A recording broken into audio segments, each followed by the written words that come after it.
How y'all doing, ladies and gentlemen? Today, Mr. 444 Smiles. I'm sitting here with the credit cash king guru, Mark Mina, and we about to sit here and talk about some financial things that's going on, how to get business credit, how to look at financial in a different way, how to, expand, how to invest, and how to do a lot of things to the people that don't know. I just want to thank you, Mark, for coming out. How you doing, Mark? How's everything today? I'm doing great. Thanks for inviting me, Johnny. I appreciate it. Great, great, great. I'm glad you're here. I'm glad you're here.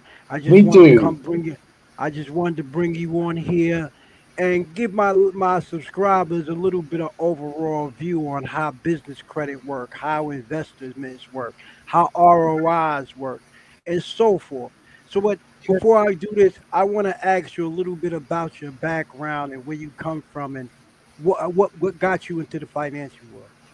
Oh, that's a great question. I was so let me start off by saying at 71, I've been around for more than a minute. Um, Hmm. I started back in the 80s. I was in the stock brokerage business and was with a group of guys. We were trying to take over and acquire a company. It fell apart and I lost everything, destroyed my credit. It was, and had to start over. And through that process, I learned a lot about credit and financing and how critical credit is for the individual as well as for the business in order to get access to the funding that everybody needs for their life. On the personal level, well, you're talking about a car, a home, or any number of things like that. Uh, the college education loans, medical loans, whatever. On the business side, you're always looking for secured and unsecured credit and lines of credit, cash, a working capital.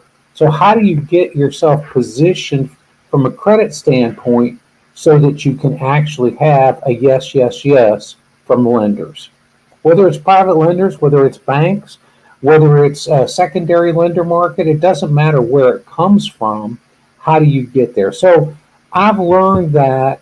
So basically, for nearly 40 years, this has been my area of expertise: credit and finance, both on the business and individual side. So that's really how I got started, out of necessity. Out of necessity. So when you look at how you started, I know you're a little you older into the financial world. You'll be like a financial grandfather today.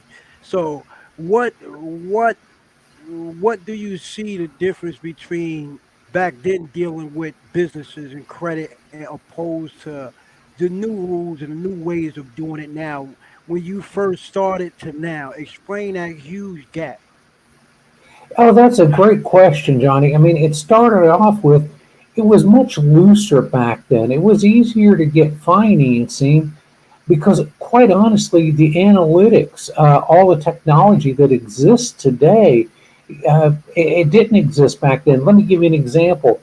In the business credit world, when you submit for funding, there's actually 125 key factors that they look at in determining whether you're lendable or not. That didn't exist back then. 125 key factors. Now, with all the algorithms, the computer technology, everything that exists, that can be done in a matter of moments. I mean, there was no such thing as applying online for business or personal credit. You had to fill out a form, submit it, wait 1 to 2 weeks to find out if you approved, and if you weren't, you didn't even know necessarily why, and nobody really understood that credit reports going to like my FICO, Experian, different things like that. It was much looser. Today, it's so much stricter. Just one example: in the past, if you had a charge off or a repossession or anything along those lines, it really didn't have the impact on your credit score and didn't show up as nearly as much. Now, since COVID, if you've got a charge off, for example, and you've got a continued balance, month after month, they mark it as a negative or derogatory mark on your credit report, automatically keeping that score down. And it's the same in the business world. In the business world, it even ties back to your personal, even though you can get business credit without using your social security number. So the differences today ultimately is this: decisions can be made a lot faster because of the technology that exists that didn't exist then, which has also led to a much higher percentage of declines or no's instead of yeses. Back then, it was much easier to get yeses. You'd submit some basic documents, they were easy enough to check, and they based it on that. Today, it's just a lot harder because of the automation. And lenders want to do everything automated. They don't want to take the time to look at everything, document after document after document. So, those are just some of the basic major changes that have occurred in the finance market and the credit market over the last 40 years.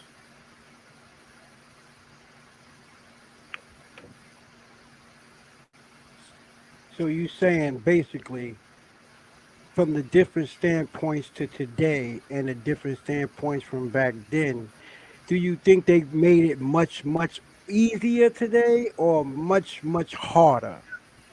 Because I hear people saying it's harder to get loans today, and then back in the days we used to be able to get them easy. But I kind of think much. I ask your take on the difference between how to get a business loan opposing to getting it today. Then what's the difference between is it easy or harder? That's a fantastic question. The truth is, back then it was easier. However, it was a longer process. In today's world, if you really know what all the factors are and you know where you stand in relation to those factors in advance, it's actually easier. If the problem is that businesses just have no clue whether they're actually fundable. I mean, everybody thinks in the personal world. I'm sorry. Go ahead. Do what? Hello. Oh yeah. So I was going to say it's like in the personal world. It's the same thing. If everything's not exactly right in your personal credit report, it impacts whether you get approved or not. But you can actually go see what's on your personal credit report. You can go to any number of sources to get that information. And if there's something that's incorrect, you can fix it. In the business world, it's the same thing. The problem is that in the business world, the businesses don't know where to go really get that information. I mean, the three major business credit bureaus are Dun and Bradstreet, Small Business Experian, and Small Business Equifax. But knowing all the factors that apply, if you don't know what they are, it's like rolling the dice and you hope you get approved. But if you know what they are in advance and they're correctable, as an example, if you have a different address, like we're here in Florida, and SunBiz is where the division of corporations is. If your address on SunBiz doesn't match your address on your application, the system is going to red flag it and want to kick you out and deny you a loan just because the address isn't correct. It's just that simple. So, in that sense, it's easier to fix the problem, but not if you don't know what the problem is. And that's why one of the big things that's come out is a program called Fundability, and it creates the Fundability score. It takes you through every one of the factors that you can step through to and correct when there's incorrect information or add to when there's missing information, and that tells you exactly where you stand. Just like on the personal credit, you know what your score is and you know if you've got a shot at getting approved or not. Let's face it, somebody trying to get a car loan with a 400 credit score, they're not going to get it unless they put a good sized down payment.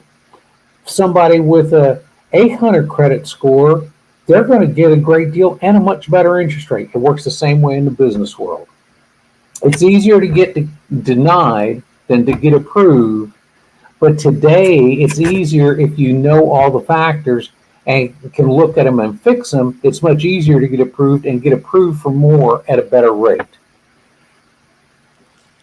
Let me ask you this: when it comes to business, right?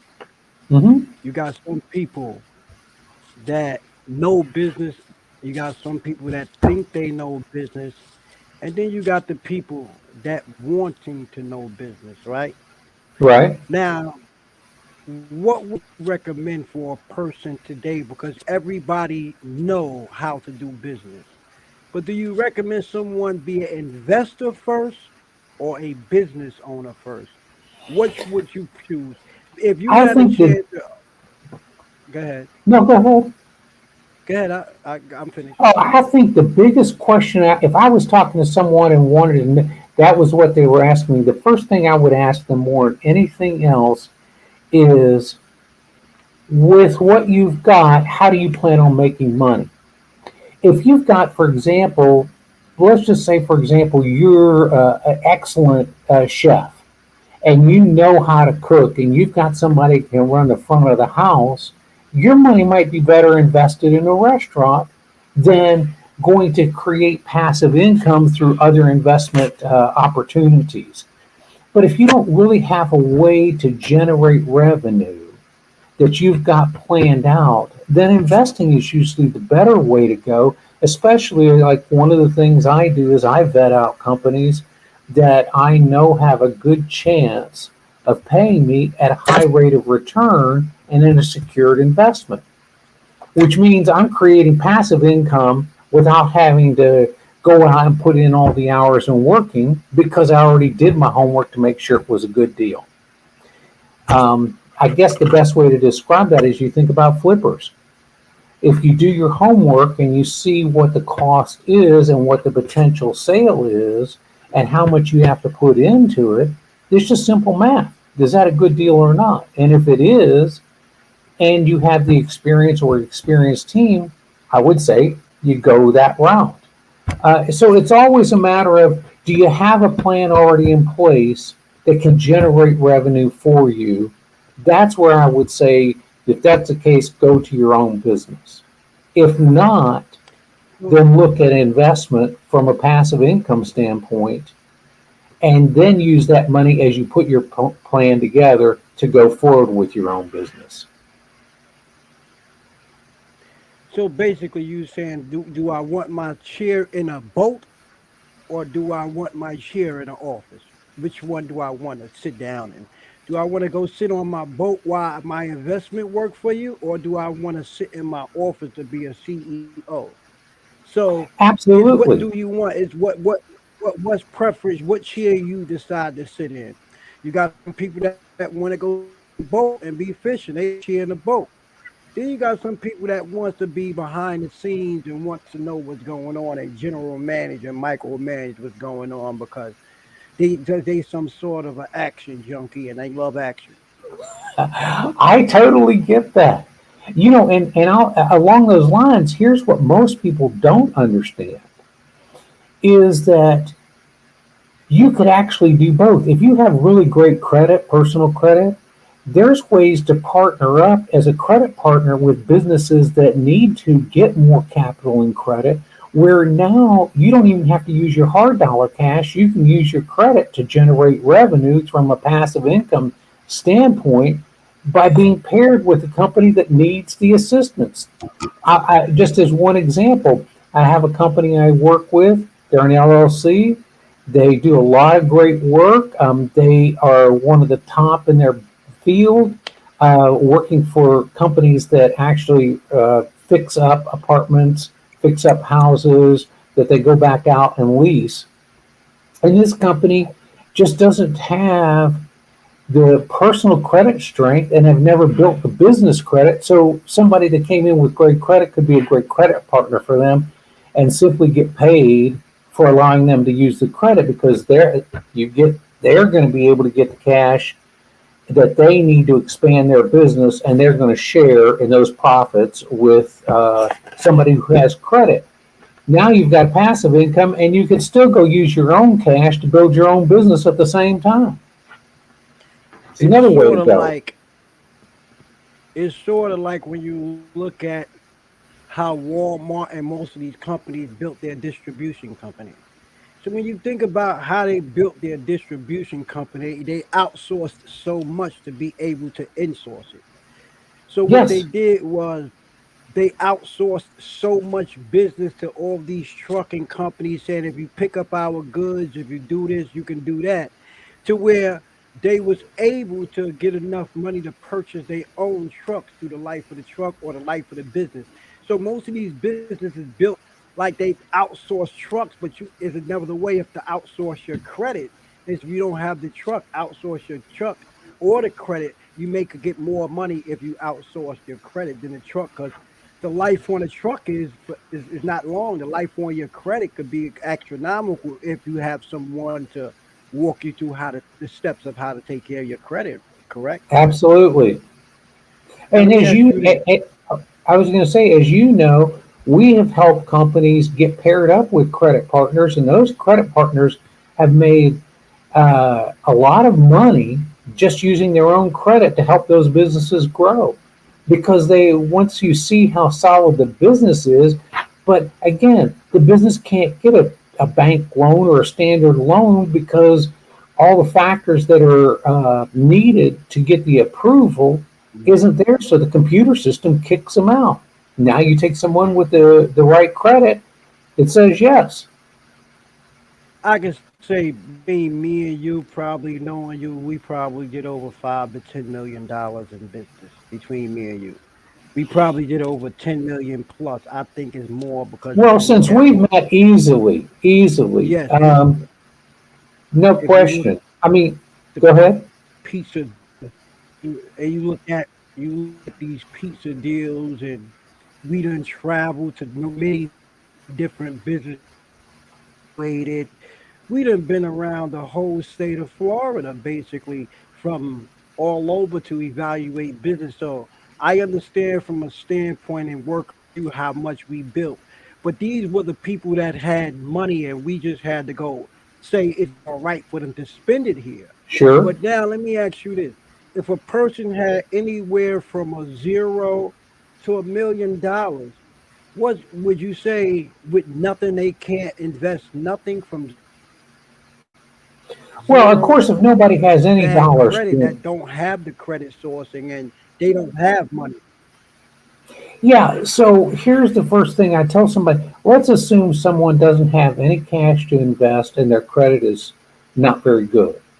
The very first thing I would tell them is let's take a look at your credit and let's take some steps to get you some positive credit because with positive credit, you can now generate cash, whether it's as a credit partner for someone or it's getting a loan and investing it in yourself like your own business. Now, of course, we're not talking about fixing your credit so you can go waste your money on stupid stuff. I mean, that doesn't generate income. It's got to be income generating.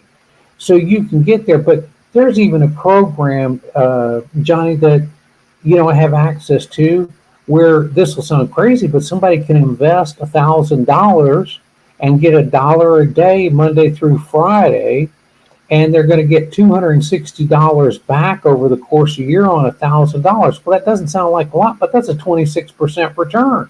I'm sorry, you're not going to get that at the bank. I agree on that. You I know, so agree. yeah, Let me ask you this. yeah. When you look at from a business standpoint, right? Mhm. And typically if you say that I have nothing, right? What's the preparation time to get a person prepared to make them lendable from not having nothing? How could you make a person lendable if I come to you with 400 credit score and zero money? What's the time frame to get that person lendable if they listen to everything you said? Well, so let's just talk. Let's set the business part aside and talk about the individual person who wants to fix their credit and really has nothing to start with it. They got a 400 score. The first thing I would tell somebody is, in order to make steps to fix your credit, we need to see what's on there. So let's just go take a look. In most cases, there are simple things that could be done to start improving the credit score right away. But in reality, somebody sitting on a 400 credit score with no money, they could easily still get themselves up to a 600, probably in as little as 60 days or less. But again, you have to be committed to it. You can't just lollygag around and drag your feet. I mean, You could take forever to do it, and you have to follow the steps. Because the way it is, you take a look, you create a game plan, the person implements it, or they don't. That's on them. If they implement it, I tell anybody to get to, I don't care where you're starting, to get to a 600 credit score, it can easily be done in 90 days or less if you follow the steps. If you don't follow the steps, then you're just stuck there. Now, saying that on the business side, if somebody came and said, I don't have any money and I don't have any personal credit, my personal credit is terrible, I'd ask them this question: do you have a way to make money, with a business? Whether you're selling widgets or cupcakes or whatever, it doesn't matter. Do you have a way to make money if I were able to get you some capital and credit? And if they say yes, well, listen, we can get you some business credit and get you started, depending on what you're in, and start getting some trade line credit, vendor credit and stuff in less than 30 days. And ultimately, and again, this is assuming you're working and making some revenue, within 6 to 9 months, easily get you to levels of 50,000 or more in capital and credit through the business without using your social security number. So it's really, it always comes back to anything is doable if the individual, whether they want to do it in the personal world or business world, is ready to be serious about their financial life and say, okay, I'm going to commit to doing what it takes to get there. Then we can help. It's that simple. Now, it's not, and one of the points I touch on is that sometimes even with 400 credit score and $0, sometimes the person's mind is investable if they're serious about what you're doing. So sometimes you ever invest your time, and if the person's serious, have you invested money yourself because you knew the person just was passionate? And if you feel someone is passionate, you have took the risk because you felt that their passion was worth taking a risk, like myself. Absolutely. Absolutely. We both have. Because the key is for some people, listen, you can actually, bad things happen in life. That's it. You get knocked down. The question isn't do we get knocked down? The question is what do we do when we get knocked down? And you and I have both in the past taken some people who've knocked down, but they have a way to go make money. They just need some help getting started. And we have mentored them. You have people, and I have, and actually invested hard dollars, not just time, effort, and energy, and gotten a great return on it. And taught them the business world. So it's not just sales, for example. There's all the back end stuff, dealing with the government compliances, everything else. If you don't know, it's overwhelming. So you partner up with someone that knows, and that's something you do, that's something I do, that's something we've done. And honestly, as long as we're alive, we'll continue, because if somebody's hungry enough and they're dedicated enough, of course you want to help them. Of course you want to support them. And it's not about me making money or you making money. It's about helping them build a financial life for themselves and a legacy for themselves and for their family, which is really the victory. Yes. Do we get to make money off of it? Yes. Do we get a return? Of course we do. Because we couldn't keep helping people if we always just gave money out. Might as well just go to charity and not waste our time. The reality is, though, I will help somebody that is dedicated. If you're goofing off and wasting time and not doing it, I won't. Do you have any websites? What you got going on? What's your website, and where could people find you? How could people reach you? Do you have a Facebook? Do you have a YouTube channel? The Do you have a easiest, website? yeah, the easiest place to find information about me and reach out to me is just go to businesscashandcredit.com. It's real business cash and credit. That's what it's all about. Businesscashandcredit.com, and they can reach me. It's easy to reach me. And, and I don't mind, because I already made a commitment to you that if any of your subscribers reached out to me, I'd be happy to have a no cost consult with them, a one-time consult, and let's take a look. Where are you? What are you trying to accomplish? Let's create a game plan, because a game plan to me is a recipe. If you have a recipe and you follow the instructions, the cake comes out great. If you don't, it's probably flat and terrible and nobody wants to eat it. So, yes, just go to businesscashandcredit.com. It'll give you the contact information. You can even fill out the contact form and I'll reach out to you. Or, like I said, it's got the number and everything else. Just give us a call. Is And there is there a business email you got? Somebody could email you if somebody wants to reach me, just write Mark, M-A-R-K, at businesscashandcredit.com. That's it. because it's a lot. Is there now on your platform that it basically spells out most of the stuff that you do, or that's just like an interface to get to you to where you could explain it? It's really more of an interface to get to me. I mean, it just talks about how we help people get business cash and credit. But the problem with all these sites that say, we can fund you, how can they tell you they can fund you if they don't know anything about you? My attitude is, listen, we're going to see where you're at and how we can position you to get you funded. Sometimes we can plug you in right away to a lending network. Sometimes it's private investors. Sometimes it's equity, like venture capital. Sometimes it's, look, you're not lendable, but we can take some steps to make you lendable if that's what you want to do. So I don't say there's a formula for anyone because no one's the same. So we create specific game plans for the individual that fits for them with what they're trying to accomplish. And then they can just go work it. And if they don't, then I wish them the best. And if they do, great. I'll ride along with you. Great. I thank you for having you today, Mr. Mark Mean, and thank you for having the time. I would like to bring you back on my channel to be explaining stuff about the aspects of business credit, share some of your people if you have any tutorials or any testimonials that you want to speak of, because I'm quite sure you got to reach out to your clients to ask them, could you talk about some of their endeavors and how you got them to what a point to where we at. So I would like to be doing some interviews and just talking about your experience, Mr. Mina, because it sounds like you've been doing this for a long time and it sounds like you're very knowledgeable. And you're worth taking a look at. It's worth looking at your website because you have a track record of helping. You've been working in this field for over 35 years. So I thank you and I appreciate it and thank you for coming out.